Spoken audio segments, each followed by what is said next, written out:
మరి మార్క్స్ వార్త మొదటి అధ్యాయము 9-10 వచనాల్లో అని ఒక సందర్భం కనబడుతుంది. ఏంటిది ఆ సందర్భం అంటే, బాప్తిస్మ ఇచ్చే యోహాను బాప్తిస్మలు ఇస్తున్నాడంట అక్కడున్న యూదా జనాంగానికి.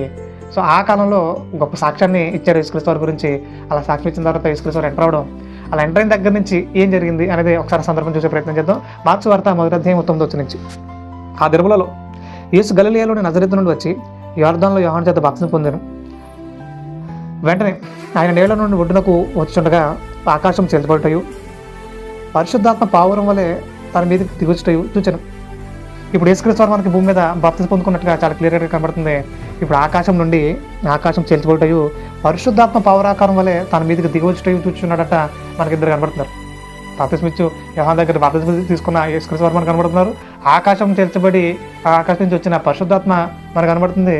ఇక మూడవదిగా మరియు నీవు నా ప్రియ కుమారుడవు, నీ అందు నేను ఆనందించుచున్నానని ఒక శబ్దం ఆకాశం నుండి వచ్చిందంట. అది తండ్రి బలమైన సాక్ష్యం ఇస్తున్నాడైనా తన కుమారుని గురించి ఏమని, ఇదిగో నీవు నా ప్రియ కుమారుడవు, నేను నీ యందు ఆనందించుచున్నాను అంటున్నాడు. ఇక పరిశుద్ధాత్మ పావుర వలె తన మీద దిగొచ్చుట చూస్తున్నాడట. అంటే అంటే మనకు ముగ్గురు చాలా క్లియర్గా కనబడుతున్నారు.